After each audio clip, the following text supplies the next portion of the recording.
7:30, 7:31 de la mañana. Vamos a hablar de la economía.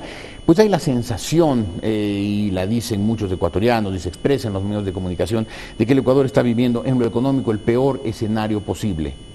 Poco crecimiento con mucha inflación. Abelardo Pachano, un experto en temas económicos, está aquí para, primero que nada, economista Pachano, buenos días, es ratificarnos. ¿Es este escenario que mucha gente percibe cierto? Mucha inflación sin crecimiento de la economía. Y en esa línea está yendo la economía ecuatoriana, Jorge. En el año 2007 el resultado final fue un crecimiento realmente magro, malo, menos del 2%. No hay ningún tipo de incentivo a la inversión. El tratamiento a la inversión privada es un tratamiento violento, brusco, agresivo. ¿Violento, brusco y agresivo? Claro. ¿Los inversionistas privados se sienten acosados? Y no solo acosados, sino en un ambiente político extremadamente agresivo. El desarrollo en el mundo actual requiere de tres grandes actores, que son socios: el trabajador, el empresario y el Estado. Uno no puede prescindir de ninguno de los tres, y en el Ecuador se está prescindiendo del empresario. Entonces usted sin empresarios no tiene empresas, no tiene inversión, no tiene generación de empleo. Pero ya no hubo una reunión aparentemente muy cordial en el Palacio de Gobierno con el presidente y un grupo de empresarios de diferentes sectores que estuvieron ahí muy felices y sonrientes, así se los vio en la televisión.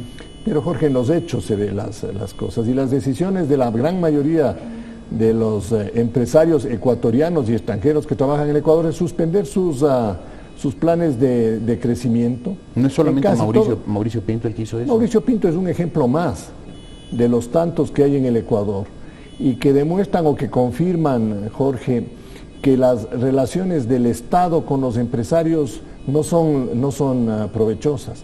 Y el problema, por ejemplo, de la inflación, que viene acompañando a esta etapa de gran desaceleración de la economía, el problema de la inflación es que tampoco se le trata con incentivos a la producción. Se le quiere resolver a la inflación con control de precios, y con control de precios lo único que se hace es perder más producción. Argentina, yo creo que es uno de los ejemplos emblemáticos de cómo se distorsionan las políticas económicas y se pierden grandes oportunidades. En Argentina la producción agrícola era fenomenal y es fenomenalmente grande y potencial. Y los argentinos están desabastecidos por control de precios establecidos por el gobierno argentino. En el Ecuador pusieron control de precios a la harina, pusieron un subsidio y ahora escasea el pan. Hay dificultades para encontrar los elementos básicos o fundamentales de la alimentación ecuatoriana. En todos los países en donde se desacata o no se respetan los principios fundamentales de una economía moderna y de mercado, los resultados son catastróficos, son horribles. Usted lo ha dicho, economía de mercado. Pero no hay otra lógica de la economía socialista, y el Ecuador, el gobierno por lo menos, quiere tener una economía socialista. Pero nadie le ha podido ofrecer al mundo una alternativa a la economía de mercado, como nadie le ofrece al mundo una organización política diferente a la democracia.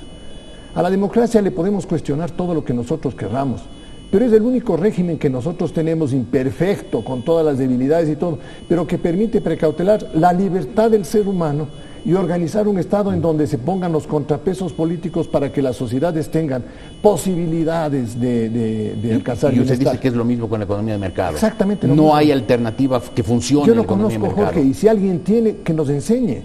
Y el Estado... Bueno, yo estoy dedicado desde hace 30 años a buscar en los libros de historia y no pierdo la esperanza de que algún día me aparezca algún modelo alternativo a la economía social de mercado. Es que tuvimos la economía dirigida, la de planificación centralizada, y fracasó. Pero espantosamente. Entonces, Jorge, regresar a un sistema de esa naturaleza, y algo de eso, no con toda la connotación, se ve en la propuesta de la Mesa 7 de Desarrollo, cuando definen los nuevos artículos de la Constitución, en donde dicen: el Estado dirige, planifica y regula.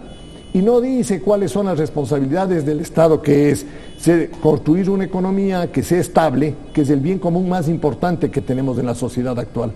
La estabilidad nos garantiza ingreso a los ecuatorianos, la estabilidad garantiza posibilidad de que se dé inversión en los países, la estabilidad garantiza y asegura de que puede haber empleo.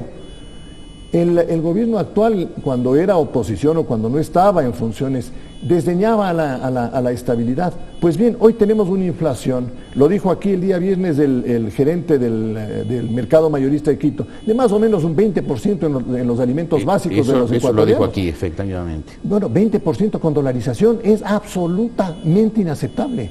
Absolutamente inaceptable. Es una cosa absolutamente inmanejable. Y hay que trabajar ¿en qué sentido? No en controlar los precios, Jorge, sino en encontrar productores que pongan más bienes en el mercado para que esos bienes, esa cantidad, permita bajar los precios. Pero nosotros, espantándole al inversionista, lo único que vamos a hacer es tener menos producción y mayor inflación. Entonces, la combinación de escasez de inversión, aumento de desempleo, consecuentemente, yo le estaba escuchando la entrevista suya con la ministra coordinadora de Inclusión Social o de Desarrollo Social, con la economista Celi. El gran problema es que todos los elementos que se están trabajando alrededor son elementos que le ponen al inversionista en una condición de decir, oiga, yo espero ver que todo esto se aclare para poder tomar mis decisiones. El mandato sobre la tercerización es un mandato que, yo coincido con lo que ha dicho aquí Pablo Lucio Paredes, es un mandato que va a destruir empleo. La tercerización de servicios ya está arreglada, ya está establecida, ya se defienden todos los intereses y se precautelan los derechos de los trabajadores. En el gobierno de Palacio ya se hizo eso. Pero no es que hay explotación, no es que la tercerización es un pretexto vil, ruin para torear los derechos laborales y no pagarles a los trabajadores lo que merecen. Le va a entrevistar al ministro Chiribón, él era ministro de Trabajo en el gobierno de Palacio. Y ahí trabajaron sobre este tema. Trabajaron sobre intermediación laboral, que también la reglamentaron. Yo no sé quién la use. A mí no me parece que es un incentivo utilizar la intermediación laboral, pero ahí están todos los derechos precautelados. Me parece que es una figura que debería quedarse ahí. Lo eliminen o no lo eliminen, creo que es secundario. Pero la tercerización de servicios sí. Por ejemplo, hay casos de empresas que son distribuidoras de alimentos o de grandes bienes de consumo, que antes tenían choferes y que ahora contratan servicios de transporte. Esos choferes se convirtieron en empresarios del transporte. Con la tercerización, si es que sigue el proyecto como está, del mandato como está, hay que regresarles a que sean choferes. Es decir, los que ahora son empresarios tienen que volver a ser choferes. Es un proceso de retroceso nacional, de retroceso conceptual. No tiene ningún sentido. Lo que hay es que asegurar que esas empresas de transporte, que esas empresas de servicio cumplan con la ley, paguen los salarios que les correspondan y generen las utilidades para ellos. O sea, no es un problema de ley, sino de control, que es problema del gobierno. Y es obvio, y por ahí va. Pero si usted tiene también una ley tributaria que se vuelve agresiva contra el sistema empresarial, también esas empresas van a encontrar por el lado tributario una desilusión, si usted quiere, un desincentivo para poder llevar adelante las cosas. ¿Usted siente que hay más de una empresa ecuatoriana, no solamente la de Mauricio Pinto, que se irán del Ecuador? En la revista Vanguardia hay una lista enorme publicada la semana anterior, Jorge. Y no solo nos debe llamar la atención lo que ha hecho Mauricio Pinto. Nosotros como ecuatorianos, como gobierno, como empresarios, como trabajadores, nosotros deberíamos tener una posición proactiva para que vengan acá. No para que se vayan al Perú, para que vengan acá, para que los colombianos vengan, para que los peruanos vengan, para que los brasileños vengan, para que los americanos vengan. Por cada $1,000, por cada $2,000, si hay una fuente de trabajo más, bienvenidos los $2,000. Yo no sé cuánto se necesita para generar una fuente de empleo en el Ecuador, pero eso es lo que están pensando los peruanos, que si un señor lleva ya $1,000,000, les va a generar 100 empleos, que venga ese señor. Nosotros deberíamos decir que no se vaya, que se quede. No deberíamos nosotros expulsarlo, lo que deberíamos es retenerlo. La posición tiene que ser más bien amigable, de acercamiento, no de rechazo, ni al trabajador ni al empresario. No hay trabajador sin empresario, no hay empresario sin trabajador.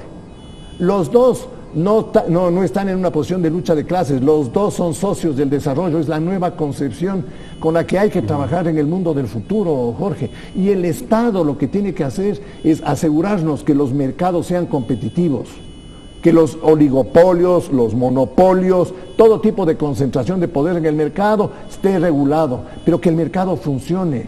Mientras más gente entra al mercado a ofrecer sus productos, papas, arroz, maíz, azúcar, todos esos productos, mientras más nos estén ofreciendo, más baratos los productos.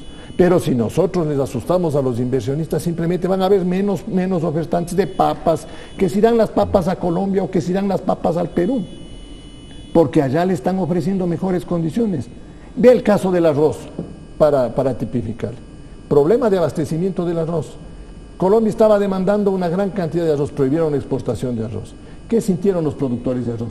De que no hay un incentivo a la producción. Se refiere a los productores ecuatorianos. Claro. Pero al productor ecuatoriano hay que decirle, muy bien, vamos a exportar, vamos a convenir la exportación, pero no lo vamos a prohibir.